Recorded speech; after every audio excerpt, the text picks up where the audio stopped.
Hürmetli vatandaş, bugünkü leksiyalarımızı başlayımız. Leksiyada size Gazi Rozi Washington'da sözleyimiz. Bugünkü ıslaq 2024 yıl 12. ayının 9. günü. Haftaga bir yaka düşenbe vatandaş. Bugünkü vaziyetimizden eysaq, yeni saylanğan Amerika Qo'shma Shtatlarida yeni saylanğan Prezident Trump Fransiyada muqaddas chirkovni yasab remont qilib, uning ochilishini tabriklash murosimiga Fransiyaning prezidenti Macronning taklifi bilan Parijga borib, shu murosimga qatnashdi. Aralıqda bir qancha davlat rahbarlari bilan ko'rishdi. Masalan, hozir qarasam Hindistonning Modi, Tungunday to'q Shahzoda William, Onundaki Ukrayna prezidenti Zelenskiy. Endi bugungi xabarlarda shundoq yetib keldiki, vatandaş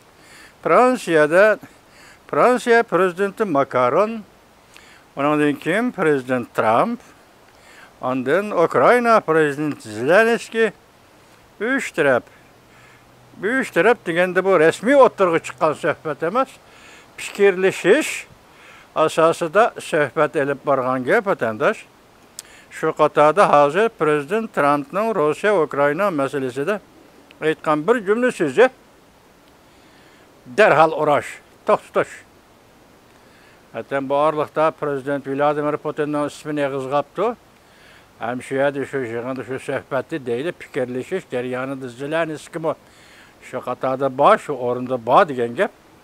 Prezident Trumpning og'zidan chiqqan bir jumla so'z derhal urush to'xtash. Men prezident Vladimir Putinni yaxshi bilaman. Derhal urush to'xtash. Uning keyindan bir jumla Rossiya urush to'xtatish kerak. Buning Jungo yardım berishi lazım degan bir cümleni qistiribdi vatandaş. Şunda qaraganda hozirgi gap Ukrayna masalasi o'tiribdi. Ikkinchi bir masala hozir O'rta Sharqda Suriya masalasi. Tunigun dedik, Shamni bir pay o'q chiqarmay ozod qildi dedik. Hozir endi bugungi xabarlarda Suriyaning Sabah prezidenti Asad hozir aeroplanga o'ltirib, tunugunkining aksiya Moskvaga borib, Moskvada panohlikqa erishibdi vatandaş. Shuningdek bugungi xabarlarda Suriyaga masalan Amerika masalan İsrailga askar chiqardi degan bir gap bor. Shuningga munosabatlik ahvol, O'rta Sharq ahvoli, Ukrayna ahvoli navbatdagi ziddiyatlar, xalqaro ziddiyatlar yoki xalqaro vaziyatga aloqador ziddiyatlar. Mushu to'g'rida vatandoshlarga bugunlik so'zlaymiz vatandoshlar. Mavzu mundaq: Prezident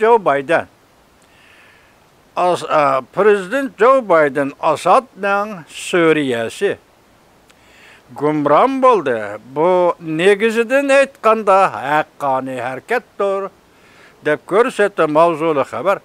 12 ayning 9 günü Amerika ovozidan Xitoy tel programmasi e'lon qilindi.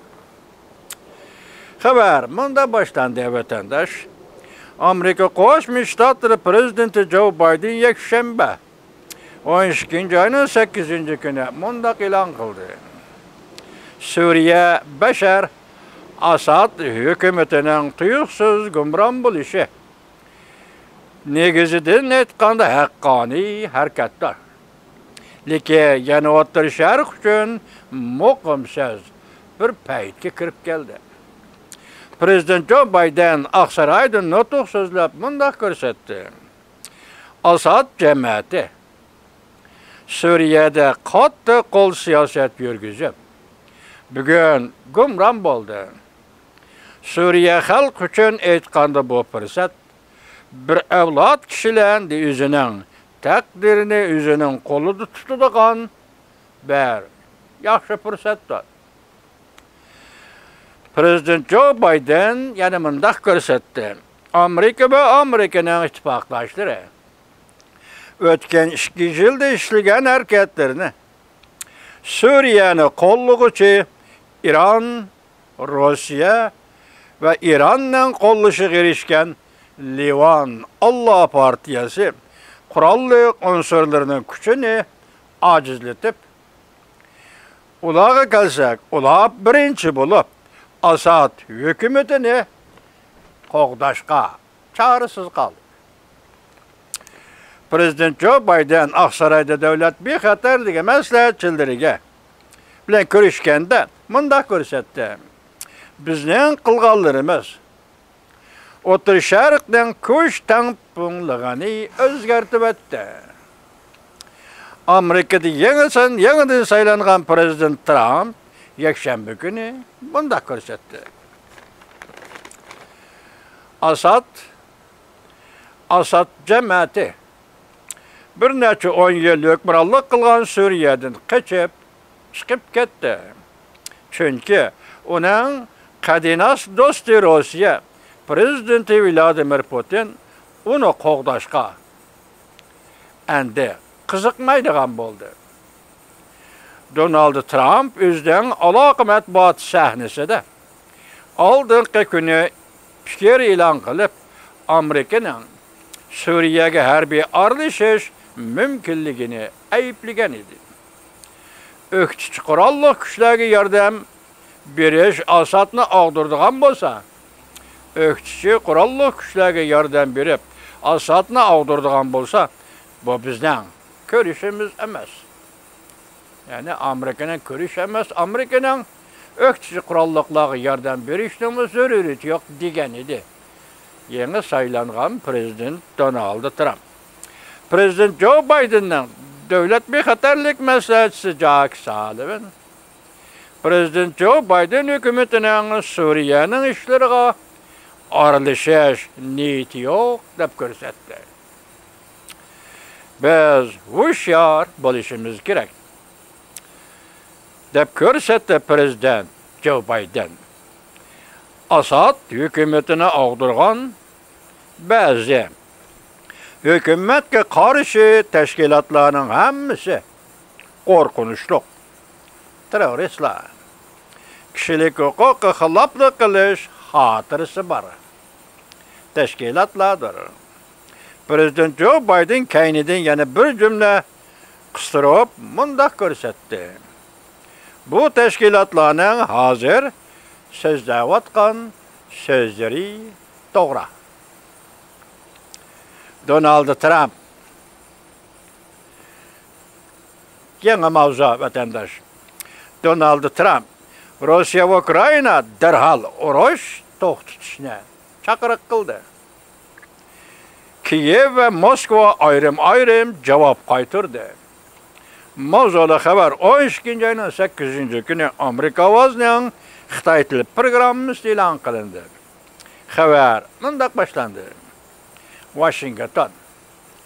Amerikada yangi saylangan Prezident Donald Trump 12 ayının 8 günü yakshanba günü, yani yakshanba günü Rusya bilan Ukrayna'nın urush to'xtatib, bu g'aljirona harakatni to'xtatib, suhbatga o'tirishini oshkora chaqiriq qildi. Kiyev ve Moskva o'xshash bir kunda tezlik bilan inqaz qaytarib mundaq javob berdi. Prezident Donald Trump Fransiya prezidenti Macron'ning taklifiga binoan Parijga berib 2019-yil o't ketib zaxmlangan muqaddas cherkovni remont qilib, qayta echib etish murosimiga qatnashdi. Prezident Trump shanba kuni, yani 12 ayının 7 günü Fransiya prezidenti Macron ve Ukrayna prezidenti Zelenskiy bilan 3 taraf fikirlashish suhbati o'tkazdi. Prezident Trump mundaq ko'rsatdi. Kiyev ming kunlarcha davomlashgan urushni oxirlashtirib, bir maydon sodalashishni umid qildi. Mushu gapga diqqat et vatandaş. Kiyev, yani Ukrayna'nın poytaxti Kiyev ming kunlarcha davomlashgan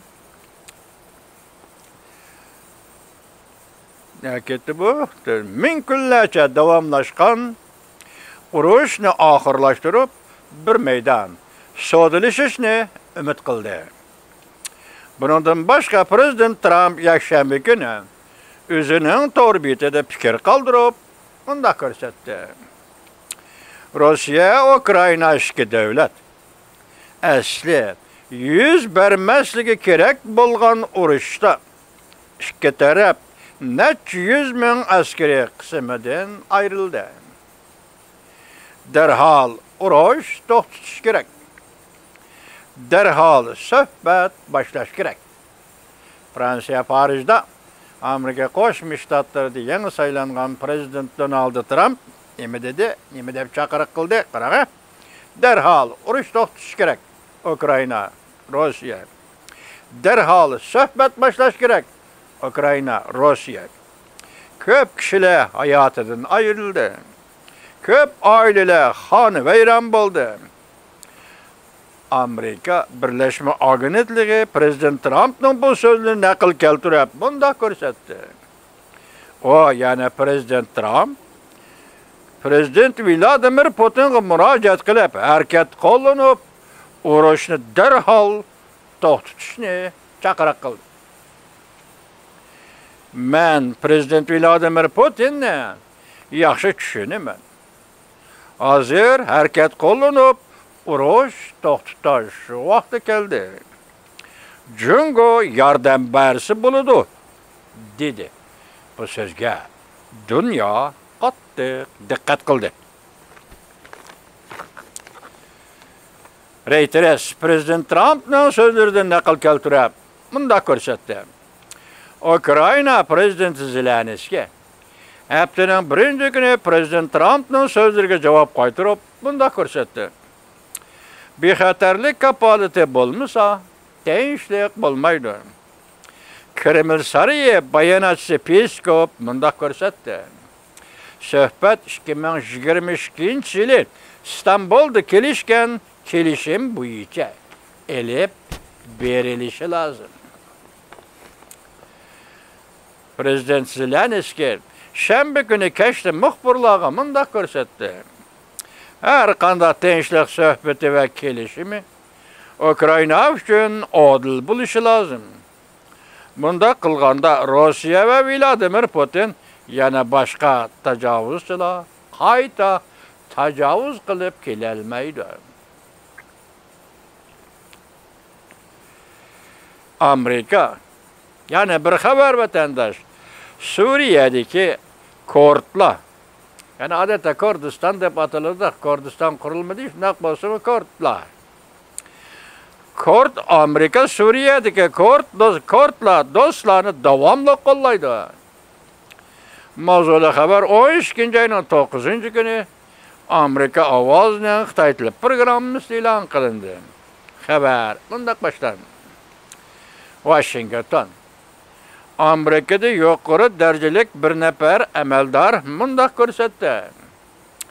Suriya Asad siyosiy hokimiyatining ag'dirilishi hech bo'lmaganda navbatda Amerikaning ISIS'larga zarba berish jarayonida qadinas do'sti bo'lgan kurdlarni qo'llashiga ta'sir ko'rsatmaydi. Rossiya amaldorlari kechiringlar, Bashar Asadning Moskvada siyosiy panohlikka erishganligini xabar qilib, bir necha soat o'tgandan keyin o'qituvchi qurolliqlar Damashq shahriga yetib kelib, ikkinchi kuni Amerika amaldorlari qat'iy turib unda ko'rsatdi.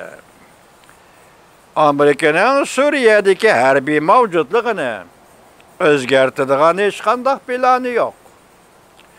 Navbatda Amerikaning 900 nafar askariy qismi Suriyada turibdi, ya'ni bu asosliqiligi Kurdiston deb ataladigan sharqiy shimolida, Suriyaning sharqiy shimolida turibdi.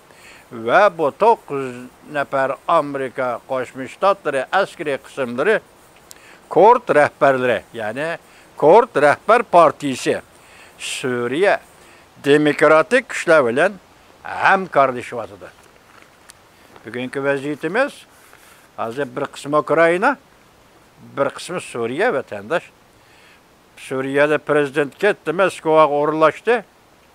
Hozir endi Suriyadagi siyosiy kuchlarning kim ekanligini boshda prezident Joe Biden aytibdi, hammasi terroristlar edi. Lekin hozir ba'zisi to'g'ri gap qilyapti. Buning qilayotgan gaplari to'g'ri. Shunchalik xulosalab, shunchalik baho beribdi Suriyadagi harakatlarga vatandash. Endi bugun mushaga chiqishdan burun video film betlarda bir xabar. Masalan, Suriyaga İsrail'e askeri chiqadi degan bir xabar yetib keldi. Hozir Suriya bilan Ukraina hozirgi navbatdagi jahonning vaziyatini tangshab turadigan, bu vaziyatini belgilab turadigan bir fursatda turayotgan shunday paytda masalan Suriyaning taqdirida qanday o'zgarish bo'ldi? Masalan, Damashqqa kirgan o'qchi qurolliqlar hukumat qurdi. Qaysi mazmunda? Bunun en asası agar bu devlet hükümet kurduğun bolsa, maksat nima? Maksat g'arbcha demokratik ve yoki mo'tadil bir hokimiyat. Suriyada o'tirg'i chiqamdi ve yoki zada qandaq. Bu tarafı sizlar bizga qarang'u vatandaş. Endi Ukraina masalasi kelgan tuniga sizlarga Ukraina to'g'risida to'xtalib o'tgan edik. Ziddiyatlarning oddiyligi ve ziddiyatlarning murakkabligi degan edik. Hozir o xabarlar Amerika ovozida yo'q. Amerika ovozida yo'q. Endi bugungi xabarda eng muhimi birinchi o'rinni egallagan birinchi xabar va vaziyat urushga munosabatlik vaziyatni belgilagan birinchi xabar prezident Amerikada yangi saylangan prezident Donald Trump Rossiya Ukraina urushni darhol to'xtatish kerak. Hatta prezident Vladimir Putinga qaratib urushni darhol to'xtatish kerak dedi. Endi buning natijasini ko'ramiz vatandash. Endi shu narsani esingizda ko'ringki, esingizda ilinki vatandash mayli Osiyada Junko Kompartiyasiga qaratilgan siyosatlarni sizlarga so'zlab keldik. Mayli O'rta Sharq qaratilgan siyosat va fikrlarni so'zlab keldik. Mayli Ukraina va Rossiya urush maydoniga qaratgan fikrlarni so'zlab keldik. Qarasınız şu narsani his qilib elinki vatandaş 11 ayning 5-kuni Amerika Qo'shma Shtatlarida cho'ng saylandi, prezident bo'lib saylangan Donald Trump hozir 12 ayning 5-gacha deyli, 5-kunigacha bir oy vaqt deyli dunyoning negizlik siyosatlariga javob berib bo'lgandak, shu siyosatlar bo'yicha dunyoni qisman holda o'zgartib bo'lgandak ajoyib bir muhit, acayip bir keyfiyat oturgu çıktı vatandaş.